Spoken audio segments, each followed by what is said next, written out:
Hey guys, thanks for watching TFBTV. I'm Joel. Which one makes a better battle rifle?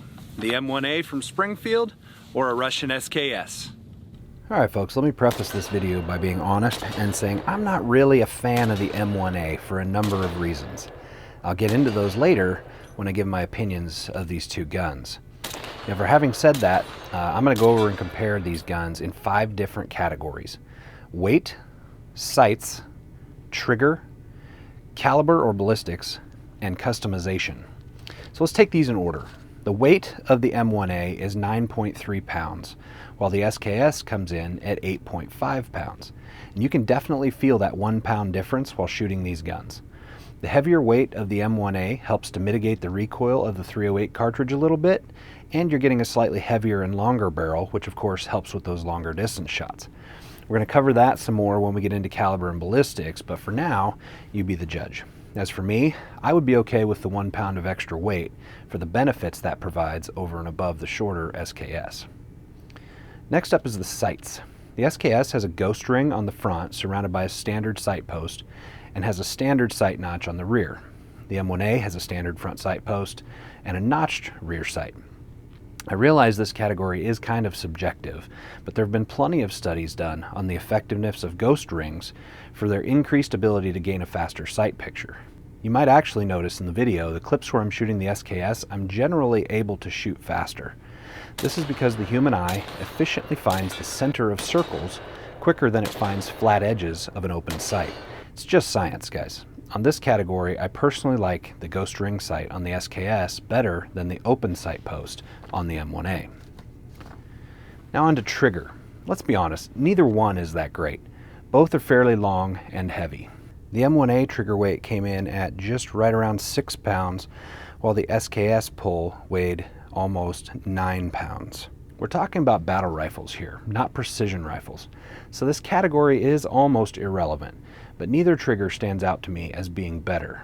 They both get the job done. You can base your decision on pull weight alone if you want.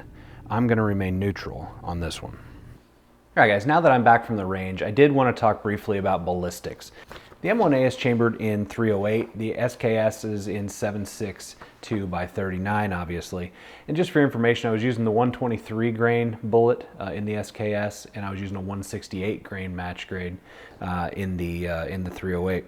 The ballistic differences here between these two calibers is huge. You know, between muzzle velocity and energy and even drop out to say 600 yards, and that's what I'm going to cover. So bear with me on this. The ballistic differences. At the muzzle, the .308 is going roughly 2,650 feet per second with 2,619 foot-pounds of energy. That's a ton.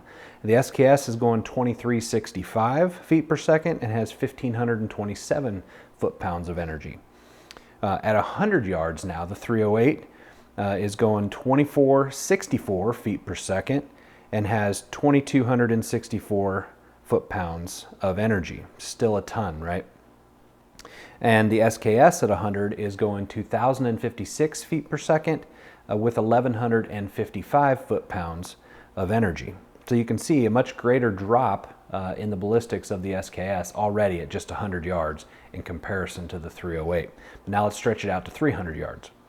All right, at 300 yards, the .308 is moving 2,114 feet per second and maintains 1,666 foot-pounds of energy.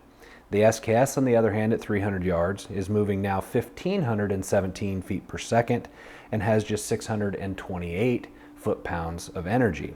But to give you some perspective there, that's still almost twice as much foot-pounds of energy as a .45 ACP at point-blank range. Now let's stretch it out to 600 yards, right? The .308 still going 1,645 feet per second and has 1,010 foot-pounds of energy, while the SKS at 600 yards is now going 1,018 feet per second, about the same speed as a .22 long rifle, and has 283 foot-pounds of energy, which is roughly the same as a .380 ACP at 600 yards now. That's not even to mention the drop. We're going to get there in just a second. You know, we are talking about battle rifles here, right? And popular firearms instructor Rob Pincus defines combat accuracy as any shot that significantly affects the target's ability to present a lethal threat. I'll say that again. Any shot that significantly affects the target's ability to present a lethal threat is combat accuracy. So when it comes to battle rifles, all we really need is combat accuracy, right?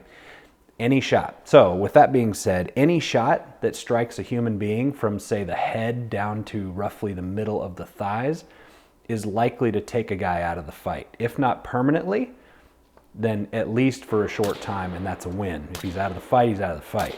What we want in a battle rifle is fast and efficient, okay? So we don't want to be having to adjust elevation knobs or sliders in the case of the SKS in the heat of battle. So to me that means hold top of head and then just understand my ballistic drop, right? And so I measured myself from the top of my head down the middle of my thighs, and we're looking at 40 inches. Now I'm 6 feet tall, kind of a fairly standard height for an average human. And so 40 inches to work with to get something, you know, inside the kill box, right? Or at least something that could cause some real serious damage if you hit your target there.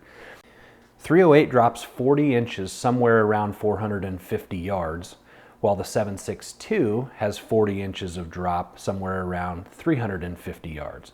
So both of these will do the job, say, out to 450 yards in the case of the 308, 350 yards in the case of the SKS. That's combat accuracy, right? If we have time and distance, you know, an opportunity, we're behind good cover, then maybe we start messing with the slider a bit on the SKS and the rear elevation knob on the M1A to take longer shots. Lastly, I do want to talk about customization. Probably the most well-known and respected company for offering aftermarket chassis systems for these two rifles is Sage International. They offer aluminum drop-in replacement chassis that bring a lot of sweet options to these rifles. You could easily get the modularity of an AR-15 after buying one of these. You can add bipods, different stocks, and optics fairly easily. They aren't cheap though. You can see a bunch of different configurations for both guns here. You're probably looking at around $1,100 for the M1A chassis and $600 or so for the SKS chassis. Now for my personal opinion on these guys. Looking at these categories strictly by the numbers, especially when it comes to ballistics, I'm having a hard time not choosing the M1A. I just have to keep telling myself, and you probably need to hear it too, the M1A is not a precision rifle. It's not meant as a sniper rifle. It's a battle rifle that shoots 308. It's great out to 600 yards, but beyond that, there are many better options if you're wanting to shoot long range. It's really hard for me to say this, guys, and call me a commie if you want, but I really like the SKS. I like the way it looks and feels in the hand. It has lighter recoil and better ghost ring sight, and the ammo's cheaper. If I'm gonna go plinking at the range and I wanna do it on the cheap, I have a ton of fun smacking steel out to 300 yards. I'm picking the SKS all day long over the M1A. Leave me some comments below and change my mind if you can. Guys, thanks for watching TFBTV today. Hopefully you appreciated the M1A versus SKS. Leave us some comments below. Which one do you think makes a better battle rifle? Also consider supporting us through Patreon, monthly giveaways, lots of cool stuff. You guys want to be a part of that, I know. Also, please hit up our sponsor, Ventura Munitions. Those guys provide us with a lot of support over here. We truly appreciate them. Think you should check them out too. Stay tuned for more great videos from TFBTV.